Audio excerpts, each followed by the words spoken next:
Passarinho que voa com morcego, acorda de cabeça para baixo. Este é um ditado popular que significa que as nossas escolhas de companhia podem influenciar-nos. Por isso, devemos ter cuidado com as más companhias. Às vezes, a má companhia te influencia a cometer delitos. Às vezes, a má companhia te faz acreditar que ela vai te proteger de tudo. Às vezes, a má companhia te leva a puxar briga com gente bem mais forte. Foi mais ou menos o que aconteceu com Xandão. Quando ele andava na má companhia de Biden e seus auxiliares de censura, ele achava que estava podendo. Mas agora Biden se foi e com ele todo o apoio internacional ao que a turma da toga aprontava. E o advogado de Trump fez questão de deixar tudo isso bem claro numa entrevista arrasadora para uma TV brasileira.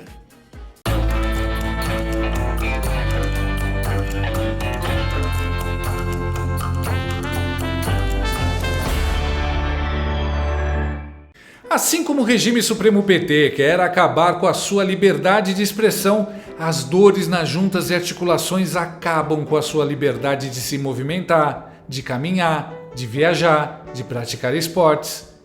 É por isso que você precisa conhecer o NatoShark dia e noite. Ele é um suplemento alimentar natural feito para auxiliar no tratamento das dores nas juntas e articulações. Muitos inscritos aqui do canal já compraram, tomaram e aprovaram. Olha só!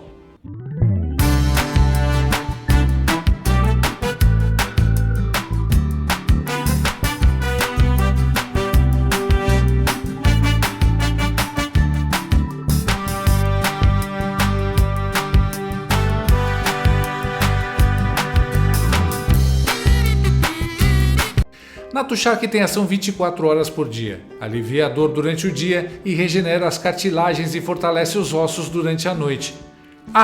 E NatoShark é alívio também para o seu bolso. Você pode parcelar em até 10 vezes sem juros e não paga taxa de entrega. Além do mais, a NatoShark tem mais de 20 anos de mercado e é uma marca que apoia a direita e os conservadores.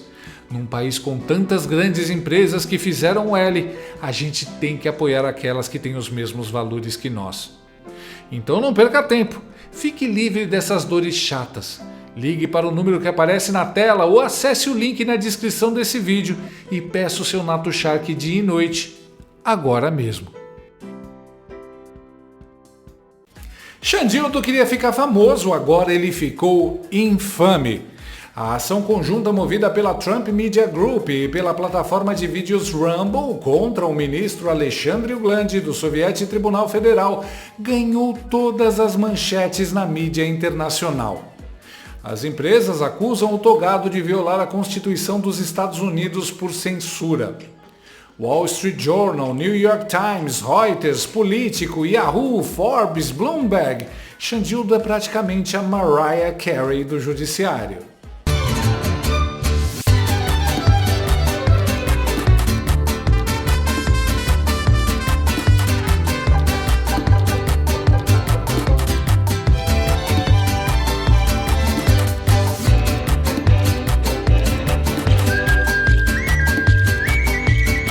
Exceto que a Mariah Carey tem fãs, já o cabeça de manequim está sendo detonado. Todos os veículos exploram os detalhes da ação conjunta contra a sua xandidade. Se antes havia uma desconfiança, agora há a certeza. A mídia internacional largou a mão do regime Supremo PT e passou a bater sem dó em seu departamento jurídico de um homem só. A matéria do Wall Street Journal é brutal. Ela afirma que o ministro Pouca Telha tem reprimido a liberdade de expressão online nos últimos anos, além de ordenar a prisão de manifestantes anti-governo. Não é uma boa imagem para quem gosta de sair por aí fazendo palestras na Europa sobre ter salvado a democracia. Na reportagem, o Wall Street Journal ainda faz um breve histórico, nada lisonjeiro, da atuação recente do cabeça de cotovelo, ao mencionar, por exemplo, a censura imposta ao X, que ficou fora do ar por 40 dias em 2024 por ordem de sua xandidade. E claro, não é só a imprensa que o abandonou. Você é careca! Você sabe que eu não gosto de homem careca! Eu falei pra você que eu não gostava de homem careca. Por que você fez isso comigo 6 meses? Com a saída do governo Biden, que foi quem deu superpoderes à indústria da censura do Bananil, Xande e companhia viram sua situação se inverter. Tá vendo essa sombra aí no céu? É a bigorna das consequências caindo em alta velocidade na cabeça do regime do Bananil. Um dos advogados que atuam no processo conjunto deu entrevista à emissora CNN nesta quarta-feira, explicando as razões para a abertura de uma ação judicial contra a sua Xandidade. De acordo com Martin DeLuca, Xandão teria violado as leis americanas ao não utilizar os meios legais possíveis para fazer valer a lei brasileira em território americano. Olha que vexame um juiz brasileiro aprontar isso. Doutor, de que forma Alexandre de Moraes teria violado as leis norte-americanas? É muito simples e claro. O ministro do Supremo tem 3 caminhos para assistência judicial nos Estados Unidos e para fazer cumprir uma ordem judicial brasileira nos Estados Unidos.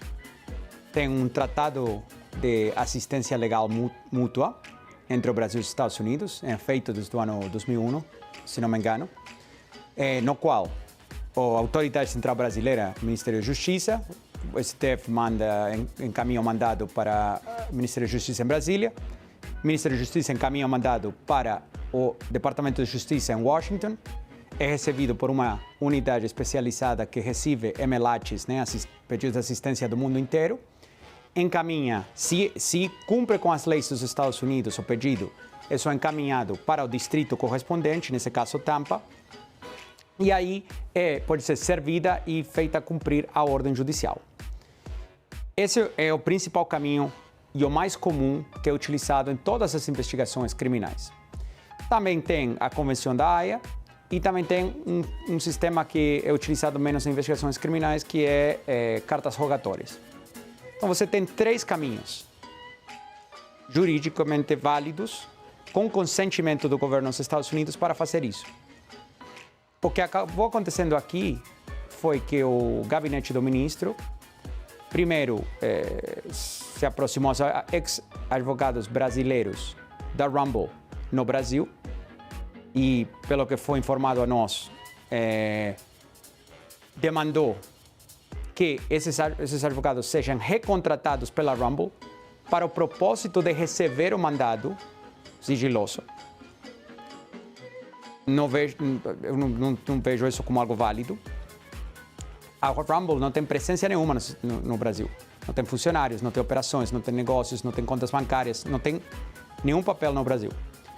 E após essa jogada não ter sido exitosa, o gabinete do ministro simplesmente encaminhou um e-mail ao endereço de e-mail legal@rumble.com, que se encontra na Flórida.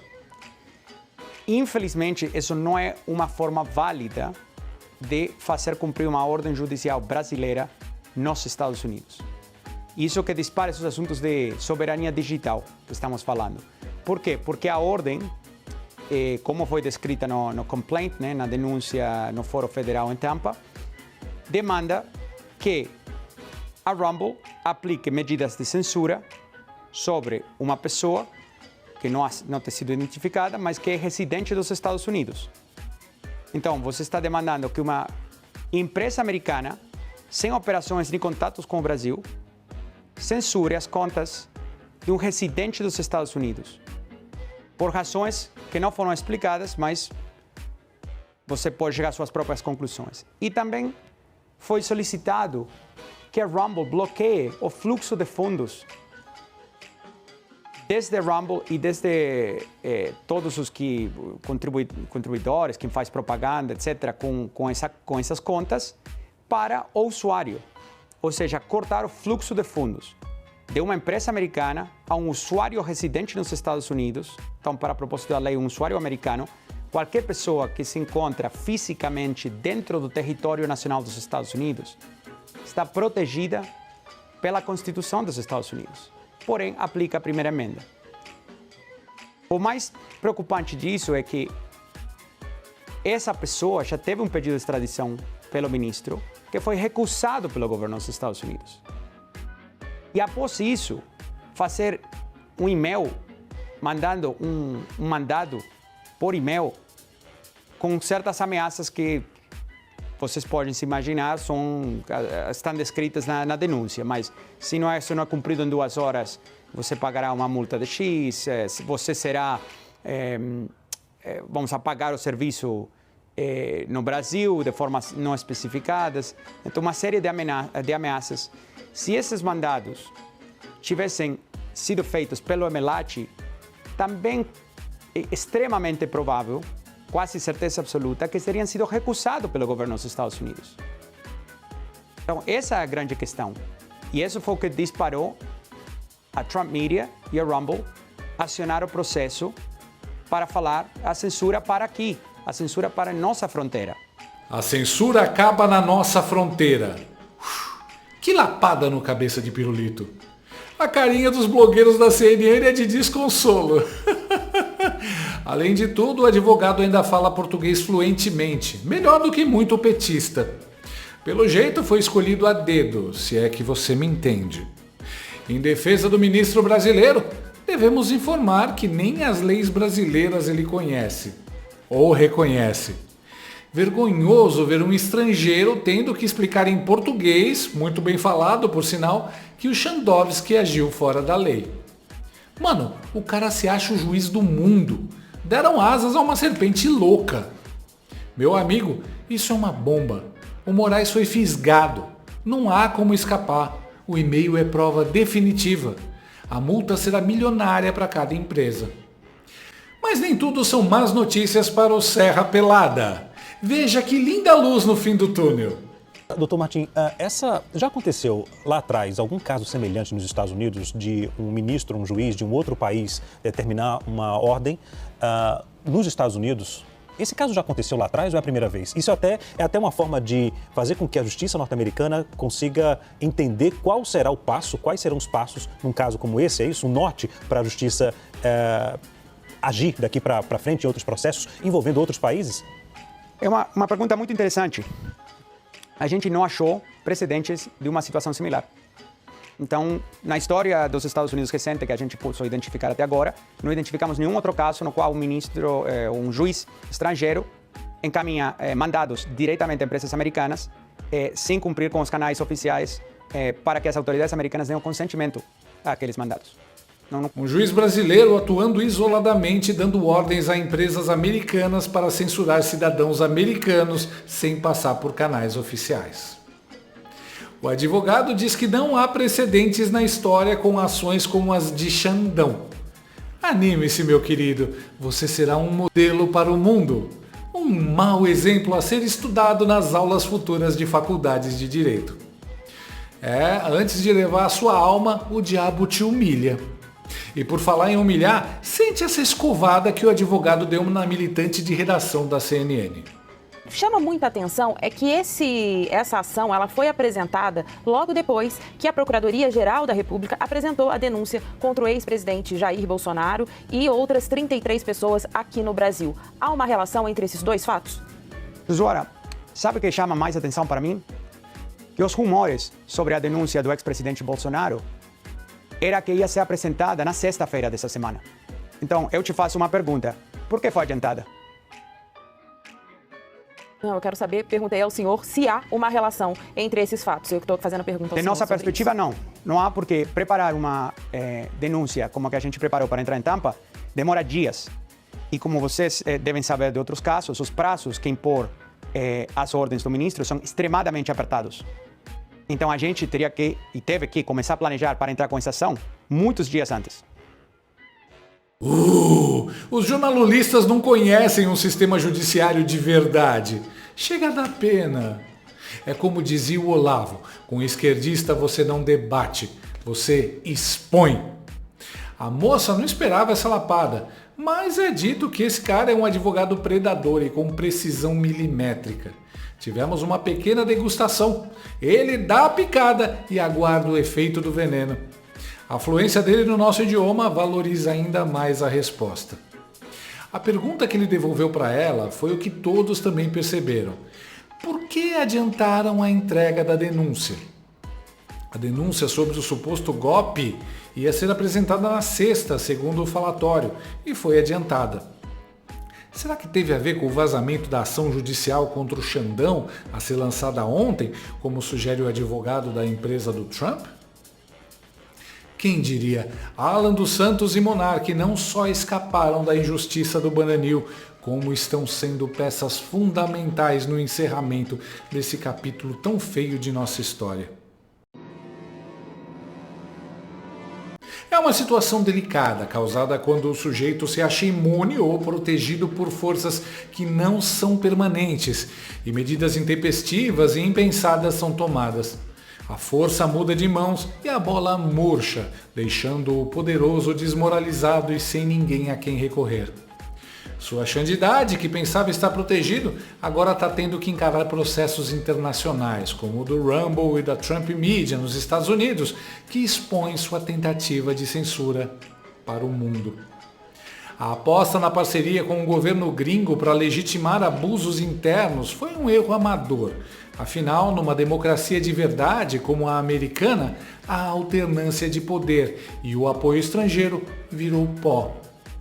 Com o mecanismo de censura brasileira desmoronando sob a pressão dos Estados Unidos e em breve da OEA, Xandão e sua turma estão tendo que encarar uma dura realidade. Eles eram apenas peças descartáveis. E mais processos virão. O X de Elon Musk nem entrou na briga ainda. A chapa vai esquentar e no menu tem ovo frito. O passarinho Xandão voou com o morcego Biden e agora está acordando de seu sonho de poder de ponta cabeça e com um processo sinistro pela frente. Hey Alexander, you can't even block cell phone signal in prisons and you think you can block X in Brazil. Pega na minha e balança. Gostou desse vídeo? Então inscreva-se no canal, comente, curta e compartilhe com seus amigos. Não gostou? Compartilhe com seus inimigos. Até o próximo vídeo, se o mundo não acabar antes. Por hoje é só.